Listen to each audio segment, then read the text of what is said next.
Hello, everyone. Welcome back to Through Black and White Eyes channel for a quick news update. A new ruling in the Premier League is what is on topic tonight. Very interesting. Got to be very careful what we say because I don't know about it fully, but I have asked the question to the right people. But it's a very interesting rule change that's coming in. And will it affect Newcastle United because we already have state ownership? Or will it affect us because they're making a rule change?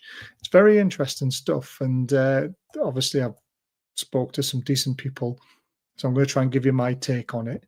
But before we go into all that sort of stuff, this looks amazing. Alexander Isak is going to have, well, you would have had a surprise had it not been leaked. But War Flags have put it all over Twitter because someone leaked a picture of it. But it does look absolutely stunning. Isak, hat-trick coming in. I can feel it. I can feel a hat-trick.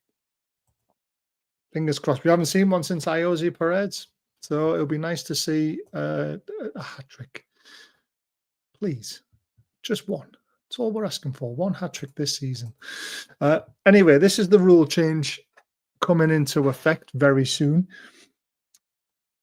So it's all about state-controlled clubs. For purpose of this section, a state-controlled club is one which is wholly or majority owned by individual entities or entities controlled by individuals who are deemed by the IFR of the security of state to be under the influence of any state actor, including but not limited to members of the government or the immediate family, a head of state of their immediate family, diplomats, lobbyists, or any other state representatives of their immediate family, and sovereign wealth funds. No state-controlled club may be granted an operating license, and any affected clubs must satisfy the IFR that they are diverse themselves of their state control before applying for an operating license. So that's the important bit, applying for their operating license. We already have one. The guys have already been through all this. So it makes me wonder whether this is for new, state-owned clubs potentially in the future, or will it have effect on Newcastle maybe next season when maybe they have to apply for something again? I don't know the full rulings. But I basically asked the question, can anyone shine a light on this? So it's simple. You can't write rules banning wealth funds, etc. after an ownership has been granted. That's discrimination against a minority. Equally, the takeover is challenged will prove it in a law court that EPL and other parties acted unlawfully to block it. Stop worrying, bring it on. I was never worried. I just want a clarification. And then this is from Peter. Peter's a great lad. I've told you, follow his account. He knows his stuff. To clarify, this is totally separate to EPL rules. It is a proposal regarding the independent football regulator and what it may need to consider before granting a license. And then obviously back and forth a little bit. Get that, mate. But equally, they can put a rule in there that discriminates against an existing company, which you can't be called City or you can't be a sovereign wealth fund. Otherwise, it would legally and I'm confident successfully challenged. And then Peters, but they need to be careful. But the IFR remit does cover both new and existing owners. That's a bit I'm worried about. I'm not saying this part comes in. I'm saying Lords are proposing it as an amendment. So this is all about the football regulators coming in and then challenging state ownership. Now, could you imagine the UK government challenging the Saudi Wealth Fund, who pump God knows how much money into this country? Very interesting. Yes, I can see that, but lawyers are confident that they won't succeed in applying the rules that discriminate against existing ownership. So that's where I think we're going to be fine, because it's hard to bring new regulations in when you already allow certain teams to already have the governance. So I think it'll be challenged. Another person said something, the EPL would find it fast and hard that actual laws regarding restriction of trade, anti-competitive rules and cartel behaviour if this went into a court of law.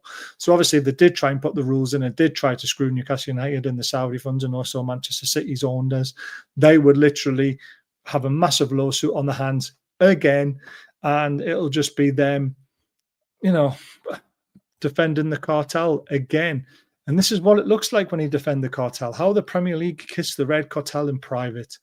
We all know what's happening and we all know what's going on. And even more so with this horrible article written by Harry Winter.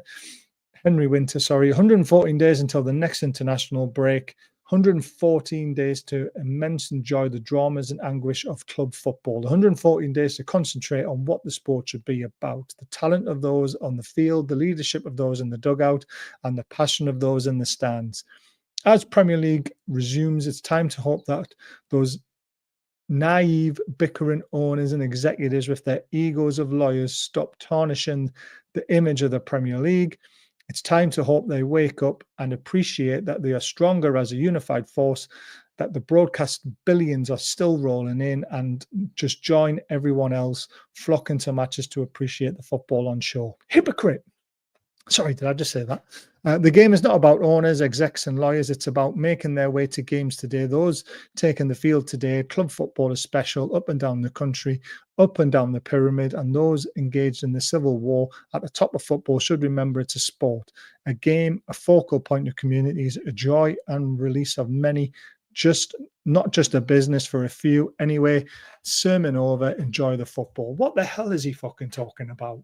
I'm sorry, but we as fans are sick to death of the Premier League running the cartel, stopping teams like Villa, like Newcastle, like Brighton, like Brentford, who all want to invest. So those fans who appreciate the game, who are going to games, can see the best players and have hope of potentially competing for a trophy or just competing for 3 points on the day.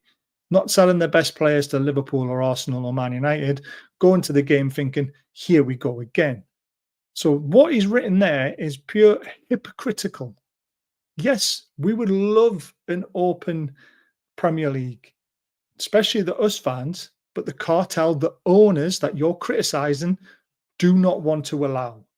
So he needs to pen again and actually realise what he's just said is a load of crap.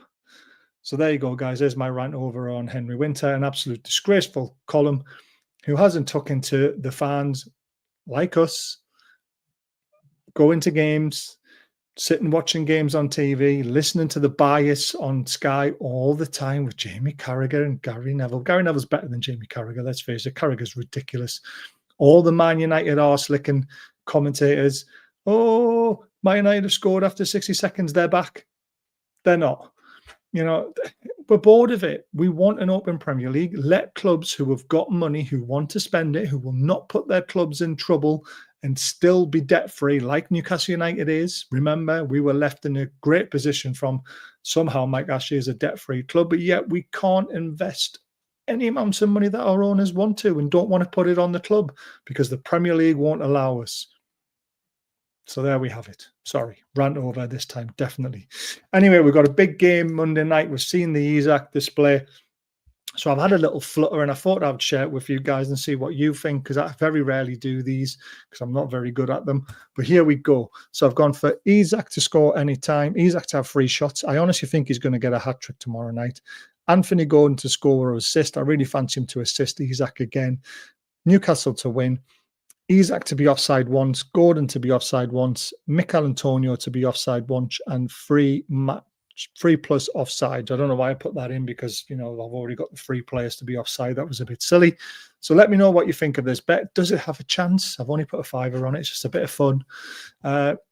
While I do the watch along tomorrow night, so I will be doing the watch along, and we can try and tick off those, you know, bets as they come in. Let me know what you're doing in the comments. Let me know what your favorite bet is. I am going to have a look at what it would be for Isak to get a hat-trick. I haven't seen the odds for it yet, but I honestly think he's going to get a hat-trick, guys. I think we're going to win 3-0. I think Isak's going to get all 3 of them, and hopefully Gordon will assist 1 of them. Anyway, I hope you've enjoyed this. I hope that makes sense. I think the one thing that we need to realize is this: let's not panic. The rule change that's in operation might not go through. Fingers crossed it won't, because it might throw a spanner in the works. But at the moment, everything's hunky-dory.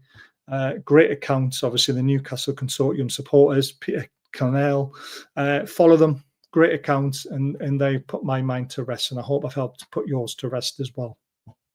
Don't forget our sponsors, Football Prizes, have got this amazing Rob Lee signed shirt. The link is in the description. They've also got 6 other instant prizes available.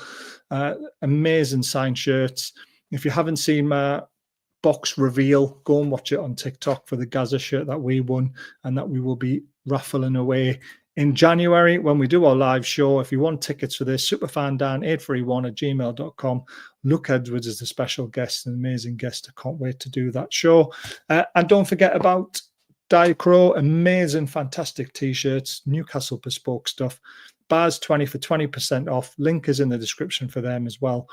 And hopefully tomorrow night, if I get it done in time, we'll be doing 2 $40 gift cards to give away to their website to buy a t-shirt. So tune in tomorrow for the watch along. And I hope you've enjoyed the show. Take care, guys.